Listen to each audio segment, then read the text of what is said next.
Jack here, owner of Hockey Alley, bringing you back hockey history. Today I have NHL player Dennis Maruk. He played for the Washington Capitals and Minnesota North Stars. He had a 60-goal season. I'm going to be asking him about that. Also, I'm going to ask him what it was like to play with Scott Stevens, same team, and find out what his advice is for NHL rookies also. Let's see how it goes. How are you doing, Dennis? I'm doing great. You, Jack, how's everything in your neck of the woods? Everything good, thank you. Doing well, thank you. Thank you for coming on and talking to me on my channel. It's an honor to have you. Thank you. My pleasure, yes. Yeah. I want to ask you, so how old were you when you started playing hockey?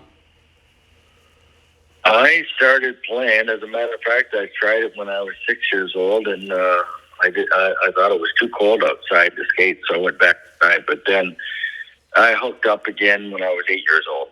Okay. Would you consider that late for hockey, or you think that was the right age? I think for me at that time might have been the right age, but I think nowadays I think they have children out on 3 years old or 3 or 4 years old. So Yeah.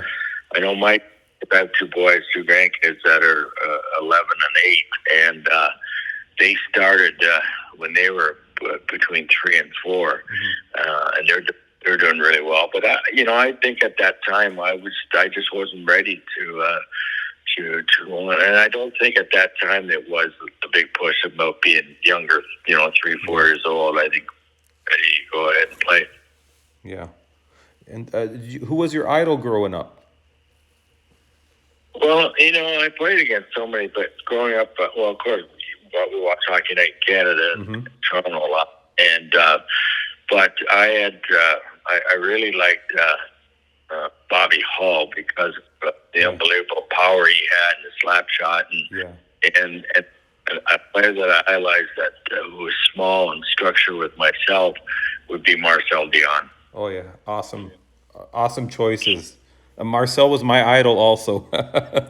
Had number 16 because of him for many years. Oh, that's great.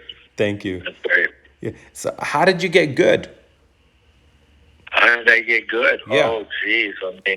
I don't know. My parents never skated, so I had an older brother who played before me, and I went to his games and watched as well as I played house league. I think it just started by me getting really involved and loving the game at a young age. I really, I used to, we couldn't afford a hockey net or anything like that. So I used to, when it was late at night, shoot hockey pucks into the snowbanks. Oh. There was a street light that would light down so I could find my pucks and all that. But I would pretend I was playing in a game and all that, and I'd be taking shots. So I practiced, and then I would get called in I had to go to bed. I got trouble staying out a little bit later than I should have. Yeah, I was to go to bed at school the next day. But that's what I did. And I think that helped me out starting doing that. I did that for a lot of days. And then we would play street hockey. We would play hockey on the street, sometimes with our skates because it was icy. The road was icy, so we could play a little game. But most our boots and a puck and or a ball or tennis ball, basically, because we didn't want anybody to get pucks. And that's what we did because we have a lot of guys that were on the street that are around certain ages. So some were older and some were younger, and we would make teams, right? Yeah. And then I started to. I was asked. One of the players was a goalie, and he was on a house league team, and he asked me if I wanted to take shots on him, and I said sure. So I took some shots on him. He said you should play. You come play for our team. And so that's when I asked my parents if I could go play house league hockey in Toronto. And that's where I started. I went and played house league hockey, and it just kind of, I think I was the leading scorer, or whatever, in the house league. I had a lot of goals, and it just, and then I went to NEHA. It was called Northern Etobicoke Hockey Association. big, and that was kind of like a traveling type team, right? Yes. And so they came, and things just started to gel right from there. Yeah. Yeah, you know what's sad is today's kids don't play like that outside anymore like they used to. Not as much. And it's sad to see No, that. I think in some cases there are kids playing more outside because they don't have enough ice facilities. Uh-huh. I think that's the only. Most of them are all inside because there is a lot more ice facilities than we had during our time and before my time. Mhm. So played outside, skated outside. I started skating a lot. An outdoor rink was down past our public school. It's called Sunningdale Mhm. Ice Rink. We went down and just skated. There was a public skating little rink, and it was outdoors, and that's where I ended up learning how to skate. Wow. Amazing. It's awesome. And you got into the NHL. You played your first year with the California Seals. A lot of people listening probably don't know about the California Seals. How was it to play there? Well, I had 3 pretty good years with the London Knights and junior, Hmm. and I was hoping to get drafted to a pretty strong team and a successful team. But when I did get drafted by the California Golden Seals, I didn't know much about them, and I know they weren't one of the strongest teams, but it gave me an opportunity to make the team at a young age. If I had went to Montreal or Chicago or Toronto, I might not have had the chance or the opportunity for a couple of years. With Oakland, my team was not real strong, so it gave myself and the first round pick, who was a centerman, Ralph Klassen, a chance to make the team, and we did. Yeah, and you had in your rookie season 30 goals, which is amazing. Were you on a good line, or did the coach play you a lot? And to Yeah, get. coach put us together, Hmm. not right away, but after he saw what we could do in that, put us on a line, myself, Al McAdam, and Bobby Murdoch. Hmm. And they called it the 3M line. And we stayed together, and we worked well. We stayed together, as a matter of fact, for 3 years. When we Wow. moved to Cleveland, we're on the same team. When we moved to Cleveland with the Barons, Yeah. coach was of course there, and they kept us all together those 3 years in the 3M line. So I got a lot of support, a lot of help from those two guys. But Bobby was a couple years older, and so was Al, and I was the younger centerman. So, and Al was a real strong player, offensive player, as well as good corner man, and Bobby was a good scorer. So we blended really well. But I learned a lot from those three guys. Yeah, and I believe in chemistry a lot, and I think sometimes having a good line mate, it helps the game, it makes it easier. And a lot of times the coaches change too many guys, it just confuses players. They don't adapt as easy. Yeah, I think you're right. I think at times you can look at over the years, and for many years ago, you look at the lines that were real famous and successful, and the coaches never broke them up because No. they just were good. Like the Trache, Posse, and Gillies, and Yeah. then you got Phyllis Pito and with Hodge and Cashman. Then you got the gag line and New York with the Big Al and what's the name on the wing. And then so it was just one of those things that coaches, when they saw a good line, they really didn't want.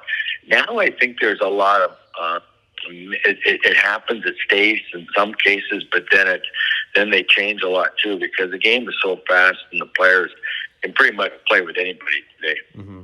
Yeah, it's a different game completely. Was hockey popular with the California Seals? Was a good fan base, or how was it up there in Oakland at that time?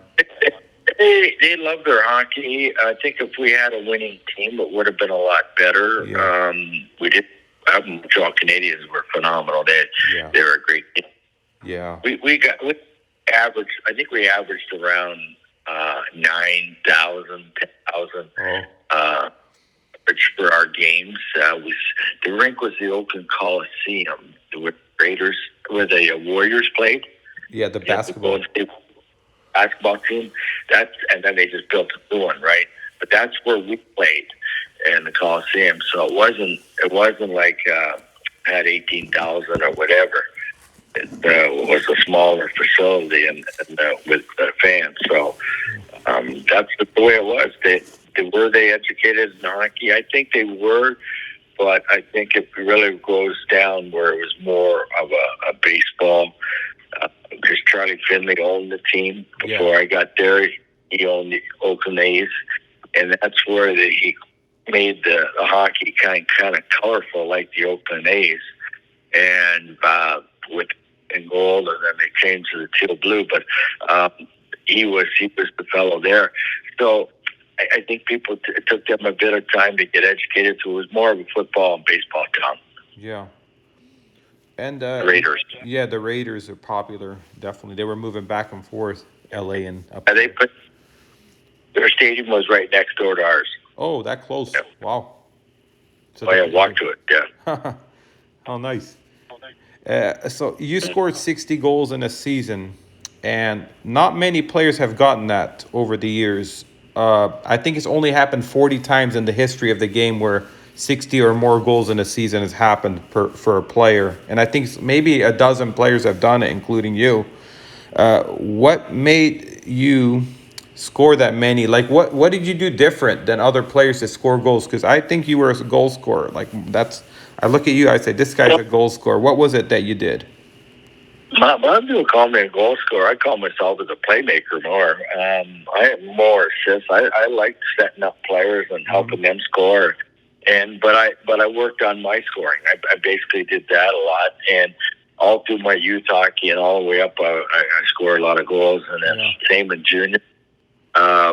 Things worked out well, and when I turned pro, it just kind of I got involved with certain lines and were able to help me out score goals. There's no doubt about it. I couldn't do it by myself. I worked on it in certain things I worked on, because when I did turn pro and all that, I talked to a lot of the goalies about what they do when a good goal scorer comes down. What do they give them this corner, they give them that corner, and I would instead of shooting on the corner they give me this, because then they would take it away. I would shoot in the other side where I didn't have as much room. So it didn't work all the time. It did work sometimes, but I worked on that.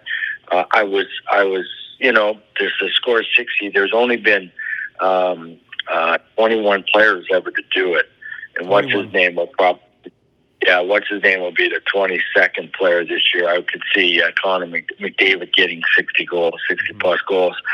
Matthews last year was the 21st. I was the 7th player to do it, and the first player ever to do it was Phil Esposito. Yeah, it's an amazing feat, because if you think about, like, maybe 7,000 players have played this game, and for you, it's amazing. And you also had 50 goals the year before, and that year you had 136 points, which is unreal. It's amazing. Well, thanks. Yeah, but I also was in a penalty box. I was a bad boy. I was in a penalty box for over 100. But those things, as you say, we talk when you get together with the line, you get on a roll. We went. I think we went 7 or 8 games without even getting a goal. All 3 of us. Really? The coach the late Brian Murray. He kept us together. He knew that we kept getting chances, but we couldn't score. And then all of a sudden, boom! It lit up again, and we just went on a tear. So with myself, Walter, and Chris Valentine, those are the 3 guys the year I scored 60. And the year I had 50, I had the Bob the Hound Kelly, who came from Philadelphia, from the Broad Street Bullies, and then John Pronovo was my right winger. These guys were older, and I was the young centerman, but we played well together. How tough was he? Bob Kelly. Bob Kelly. It's kind of cute. He was a tough fighter. He was a hitter, a scrappy guy, and he helped me out. He got the puck out of the corners to me in the slot or whatever, made plays. But that was his best year scoring as well. I think he ended up with 24, 25 goals. Not bad. He was a goal scorer. He was more of a bruiser, fighter type guy. in Philadelphia. But when they made the trade and got him our team, it changed things a little bit. And Sean Pronovost was known over the years and had some great years in Pittsburgh. Was a goal scorer. Yeah. I remember a goal, and you might remember this one, and I was watching on TV. You scored from the goal line, like an angle. I don't know. There was hardly any net right from the goal line, and you shot it, and it went right in. I don't know how you did it. It was against, I believe, Well, I think Toronto. What happens there is your body may be behind the goal line, Yeah. 2 feet. That you got your stick, and you have a little more reach, right? Yeah. So my stick might have been out a little bit above the goal line, but my body could have been behind the goal line 2 feet. And I think that's what happened. Yeah. But I got on down there. Luck to score goals. I I just remember I could say one goal in Philadelphia. I was coming over the red line. I shot the puck. I was tired. I shot the puck tried to hit the net, but I missed the net about 2 feet. It hit the bottom. It was right on the ice. It hit the bottom of the boards, come back in front, and the goalie turned to stop it, and it had a spin to hit his stick, and it went in the net. And it went. I was already on the bench. I was changing. I was already on the bench, and they hearing it was a goal. I go, wait a minute, how did that go in? So those things happen. Those things happen when you're kind of a goal scorer. You get some lucky goals that you kind of wonder, how did that happen? But yeah, you don't work hard to get those things happening, I guess. Yeah. Yeah. I want to ask, in the player's contract, do they have a bonus for scoring more goals? Do they say, okay, if you score more than 40 or more than 50, you get extra money, or is there anything like that?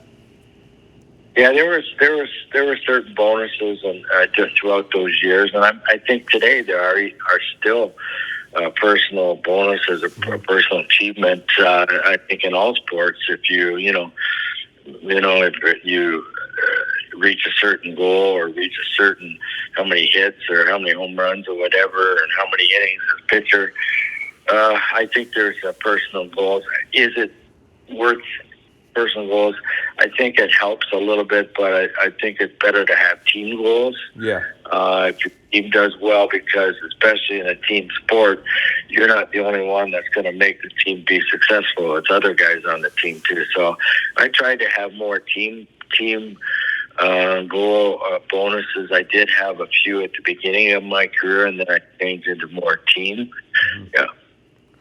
Yeah. So you played also with the Minnesota North Stars. Did your role change over there? What happened there that was different with the role you had? Well, I think it goes by how many good players are on a hockey team and how much ice time you got. I think when I was traded there in '83, they had some great hockey players there.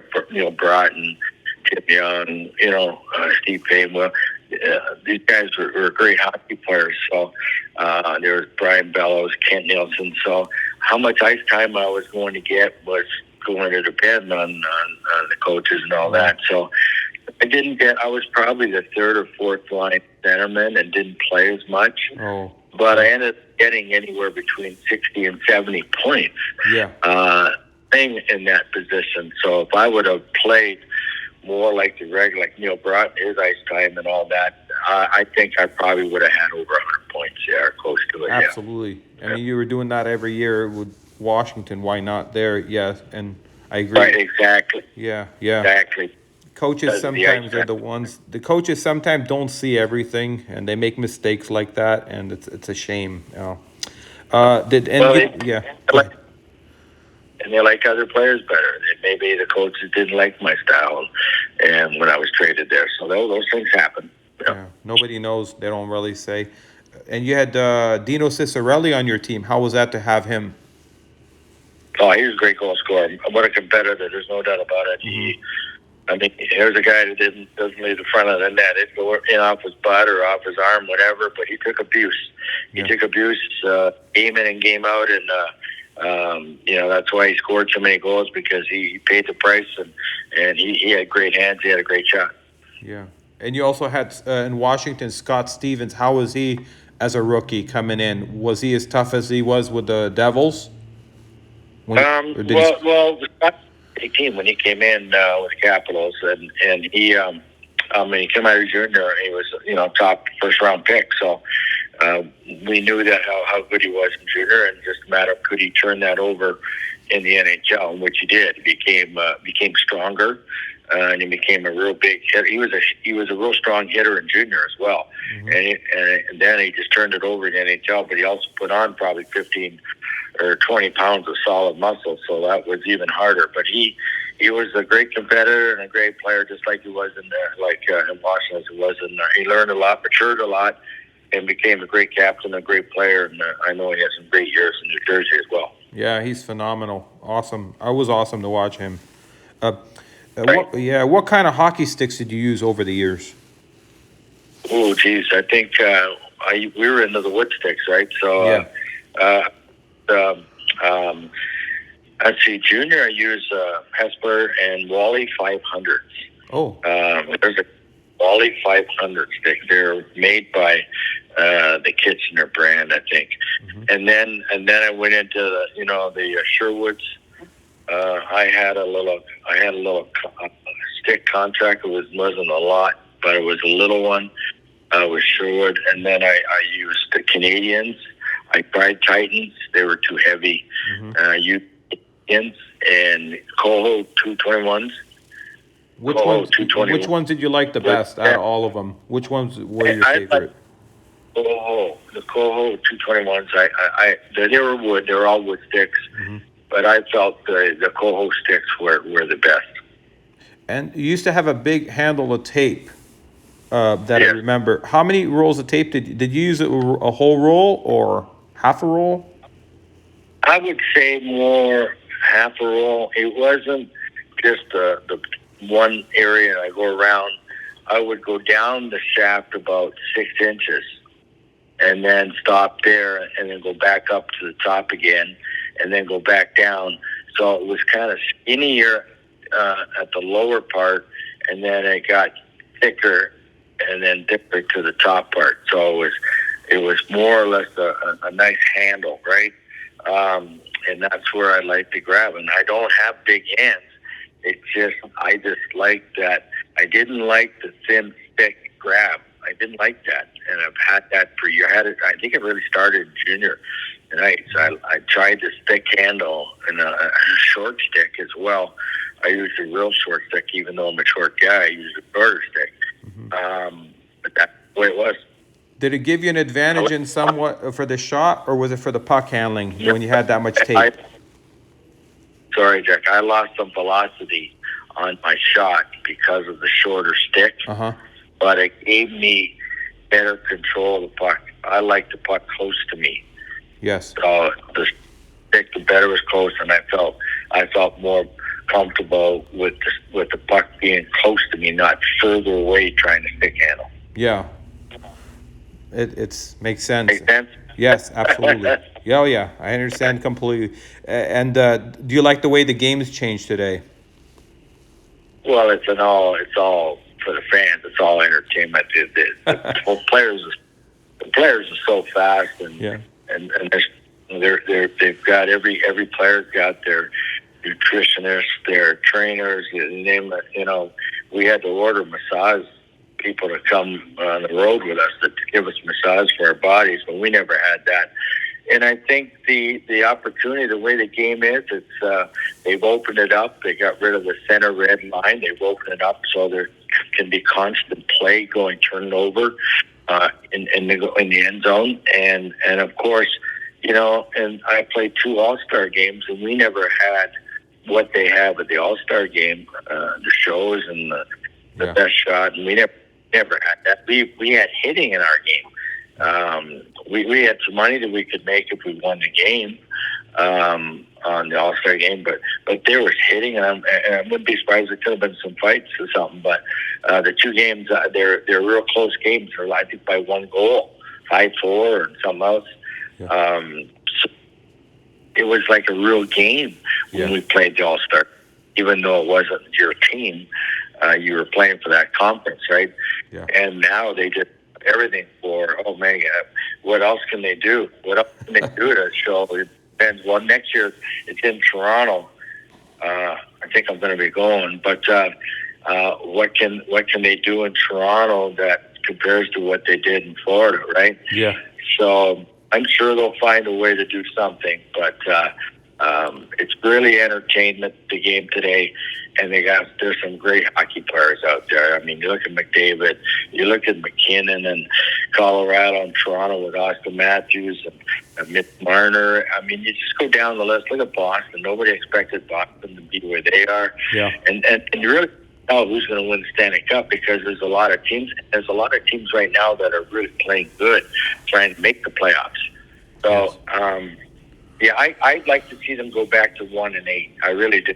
Do that. I think Crosby's mentioned that if the first team plays the 8 team, second plays 7. Yes. I like not make it a short series, make it a best out of 7. Yes, I agree. 5, make it a best out of 7. Yeah. The first place is 4 straight. Boom, it's 4 straight. I really think give the advantage to, because you look what's going to happen. Tampa and Toronto are probably going to play, and one of them are going to be gone.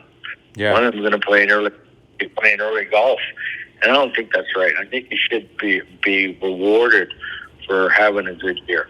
Absolutely, I agree 100%. And a lot of players I talk to, some guys don't like the red line out. Some guys do like the red line out. So it's a mixed. It's 50-50. Right. Yeah. Right. I mean, that's just, does it go back? It'll slow the game down. Yeah. No, if it does go back with center ice with a 2-line pass, I mean, it will slow the game down a little bit, but it may also bring up the creativity in the neutral ice, just like we had to do when we played with the red line. This is what I liked about the game back then, was the creativity. It's not there now. It's very predictable. Yeah. No. Yeah. No. I want to ask, is there any advice for upcoming NHL rookies that you would give? Rookies? Well, I think the most important thing is your conditioning and enjoy the game, have fun, and always learn. I mean, I was always learning. I was always trying to do something different that the coaches liked me doing. I think sometimes you're marked that you're just a goal scorer. Well, I think you got to look at there's other parts of the game that can be. You can be if you're a goal scorer, you can also be a penalty killer. You can also be block shots and things like that, or get in the odd fight here or there. Or if you're not a goal scorer, you learn to be a goal scorer. So as a rookie, I always look at your game, your whole game. What can you do to improve? If you're got some areas that you're weak, you really want to work on that. Yeah, that's great advice.